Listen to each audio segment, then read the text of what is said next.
Nagdire-diretso ng takbo ang SUV na yan hanggang sa mabundol niya ang nagmamandong traffic enforcer sa Cebu City.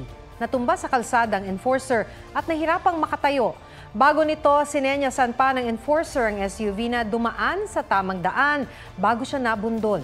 Isinugod sa ospital ang enforcer na nasa mabuti ng kalagayan. Nakipag-ayos na sa enforcer ang driver ng SUV. Pero plano pa rin magsampa ng kaso ng LGU laban sa driver. Matapos ang 7 taon, hinatulang guilty ang 10 miyembro ng Aegis Juris Fraternity na sangkot sa pagkamatay ng nooy UST law student na si Atio Castillo. Namatay si Atio habang sumasailalim sa initiation rites ng fraternity. Sinentensyahan ang 10 fratmen ng reklusyon perpetua o hanggang 40 taong kulong para sa paglabag sa Anti-Hazing Law of 1995. Pinagbabayad din sila ng danyo sa pamilya Castillo. Hindi na nagbigay ng pahayag ang mga abogado at kaanak ng mga hinatulang guilty na naging emosyonal habang lumalabas sa korte. Ang mga magulang naman ni Atio gusto rin daw panargutin ang University of Santo Tomas na bigo raw ang eskwelahan na protektahan ang kanilang anak. Sagot naman ng Dean ng Faculty of Civil Law, laging nagpapatupad ang UST ng mga patakaran para sa kaligtasan at kapakanan ng mga estudyante, pero may mga individual umanong binabalewala ito.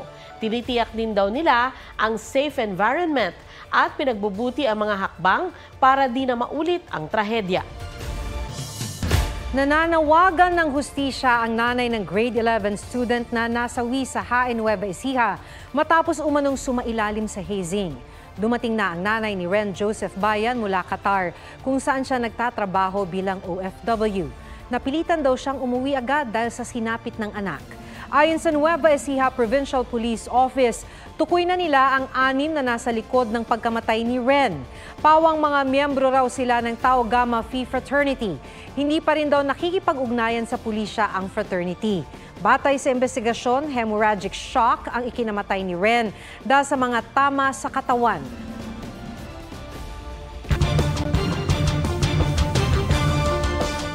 Nahuli kam ang pang-hold up ng lalaki sa isang tindahan sa Davao City. Nagpanggap na magpapa-cash in ang lalaki hanggang sa pumasok na siya sa loob ng counter. Tsaka niya tinutukan ng baril ang babaeng cashier. Natangay ng suspect ang 50,000 pesos cash mula sa tindahan, pati ang gold necklace at wedding ring ng kahera na umabot sa halagang nasa 28,000 piso. Pinaghanap na ng pulisya ang suspect na agad tumakas sakay ng motorsiklo. Isinailalim na sa state of calamity ang Batanes at Ilocos Norte dahil sa malawak na pinsala ng bagyong Julian. May report si Joseph Morong. Ramdam ang bagsik ng Super Typhoon Julian sa Basco, Batanes kahapon.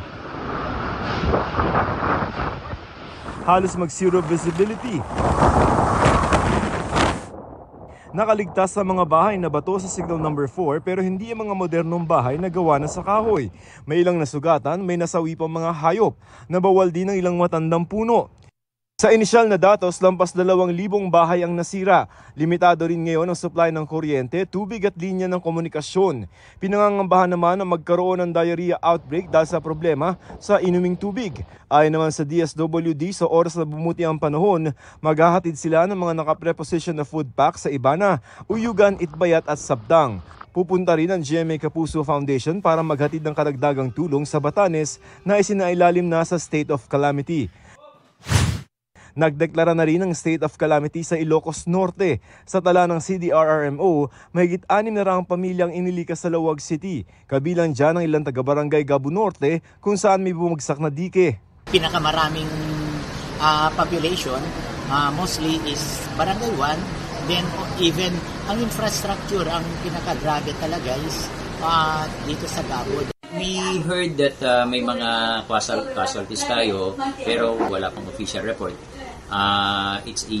Isa sa Batak, isa sa Paway, missing yon, and then isa dito sa Lawag City. Sa ilang bayan sa Ilocos Sur, pabugso-bugso pa rin ang malakas na pag-ulan. Ilang bahay sa Candon City ang binaha, habang sa ilang lugar hanggang bewang pa ang tubig. Nagka-mudslide naman sa bayan ng Santa. Sa Calasiao, Pangasinan, aabot sa 250 na bahay ang nalubog sa 3 talampakan na lalim ng baha.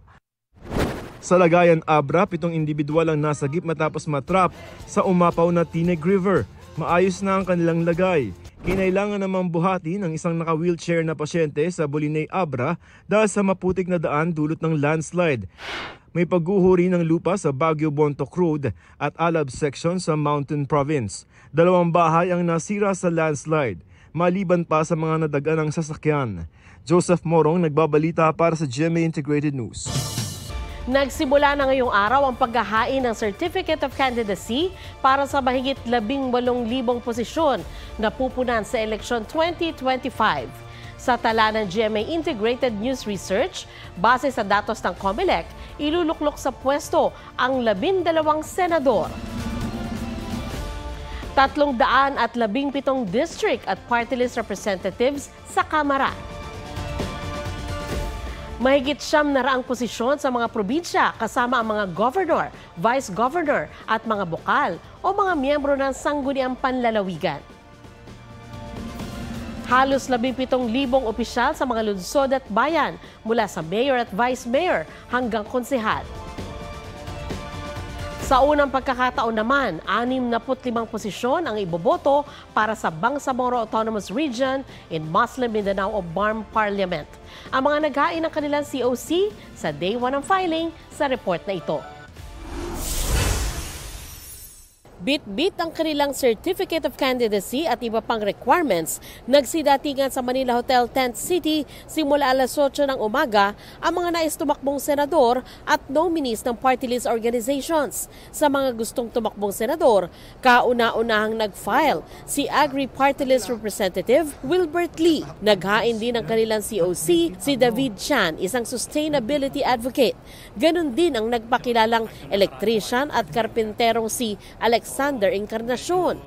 Doktor at abogadong si Jose Montemayor na tumakbong Pangulo noong 2022. Naghain din ng kandidatura ang nagpakilalang dating guro na si Janice Padilla. Sinundan siya ng isang nagpakilalang law student na si Felipe Montealto. Sa mga re-election ni Senator, kasama sa unang naghain ng COC si Senador Francis Tolentino. Kakandidato rin si Daniel Magtira na nagsabing ilang beses na raw na-disqualify. Muli ring susubok sa pagkandidato si Happy Lubarbio. First time namang mag-file ng COC ng animal rights activist na si Norman Marquez. Nag-file naman sa ikalawang pagkakataon ang security guard na si Phil de los Reyes. Sinundan siya ng pag-file ng vlogger na si Mark Gamboa. Si Mig Katuran. Naghain din ng COC sina independent candidate Jose Jesse de la Calzada Olivar, independent candidate Joseph Tandi, at kinatawan ng Partido Maharlika Mahar Sahipas Sali. Pero hindi sila umakyat sa entablado para magpakilala sa media. Ang independent candidate na si Sunang Mona Di Tanongun. Ang last filer ngayong araw, ayon sa COMELEC, naging maayos ang unang araw ng filing ng COC maging sa mga lokal na posisyon sa iba't ibang panig ng bansa. Naghain na rin ng kandidatura ang ilang party list organizations. 15 nominado ng iba't ibang party list ang nag-file ng Certificate of Nomination and Certificate of Acceptance of Nomination ngayong araw. 20% ng kabuuang miyembro ng Kamara ay mula sa mga party list. Ang mga party list na makakakuha ng hindi bababa sa 2% ng kabuuang boto ay makakakuha ng tig-isang posisyon sa Kamara.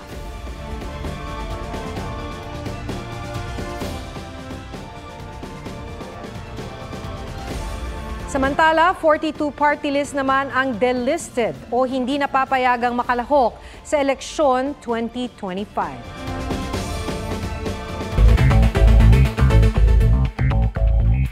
Mga jeepney driver na nag-viral ang banggaan sa kalsada, 3 buwang sinuspindi na LTO. Posible rin makansila ang kanilang lisensya kaya umapilang 2 tsuper. Ayon sa LTO, may pananagutan din ang mga jeepney operator dahil sa pagtanggap ng anilay mga reckless driver. Utos ng Energy Department na taasan ng coconut methyl ester o CME ng diesel. Sinimula ipatupad ngayong araw. Mula sa 2%, dapat itaas ito sa 3%. Tataas pa yan sa 4% sa susunod na taon at magiging 5% pagsapit ng 2026. Alinsunod sa Biofuels Act. Ay epekto raw niyan ayon sa DOE. Mas matipid na konsumo ng diesel, mas malinis sa buga ng usok at makakatulong pa sa coconut farmers. Hiling ng proteksyon ni dating presidential spokesperson Harry Roque laban sa contempt at detention order ng House Squad Committee laban sa kanya, ibinasura ng Korte Suprema. Ayon sa SC, ang writ of amparo ay para lamang sa extrajudicial killings at enforced disappearances na wala naman daw sa petisyon ni Roque. Ivan Merina nagbabalita para sa GMA Integrated News. Bukod sa pagiging two-time Olympic gold medalist, isa na ring Philippine Navy reservist si Carlos Yulo. Binigyang pagkilala ng Philippine Navy si Petty Officer First Class Carlos Edriel Yulo sa isang seremonya sa Navy Headquarters ngayong araw. Ayon sa Philippine Navy, kumpiyansa silang ipapamalas din ni Yulo bilang reservist ang ipinakita niyang dedikasyon at disiplina para magkampiyon sa world stage. Nagpasalamat naman si Yulo sa Philippine Navy. Proud daw siyang suotin ang Philippine Navy uniform at nangangakong paninindigan ang kanilang core values habang nagsisilbing inspirasyon sa kabataan. May kwelang retirement announcement si Juancho Trevino kasama ang asawang si Joy Spring. May bago namang role si David Licauco. Kung ano yan, alamin sa report ni Aubrey Carampel. Hello everyone.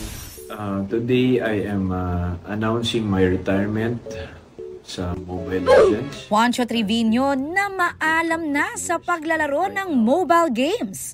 I need to be a good father. I need to spend time with my wife, quality time with my wife. Ang pananakot, ang aliw na video nila ng misis na si Joy Spring, more than 100,000 na ang views sa TikTok. Ruru Madrid, dibdiban ang pagsasanay at paghahanda para raw sa mas matinding pagbabalik. Hello Scouts! David Licauco po, ang inyong Scout Ambassador. Pulang araw star David Licauco, itinalagang bagong ambassador ng Boy Scouts of the Philippines. For me to be an ambassador, it's a huge honor. Isabel Ortega, nagseselos nga ba sa date mission ng boyfriend niyang si Miguel Tan Felix at K-pop idol na si Nancy McDonnie sa Season 2 ng Running Man Philippines? Sa part na nagsiselos ako, siguro the fact na hindi ko rin nakadate si Nancy. Ako rin naman po, kikiligin naman din po ako kung nakita ko yung idol ko sa K-pop. At ang pasilip sa behind the scenes ng salarin-salarin ng parody group na Binibitin. Aubrey Carampel nagbabalita para sa GMA Integrated News. Huwag magpahuli sa mga balitang dapat ninyong malaman. Mag-subscribe sa GMA Integrated News sa YouTube. Sa mga kapuso abroad, subaybayan nyo kami sa GMA Pinoy TV at sa www.gmanews.tv.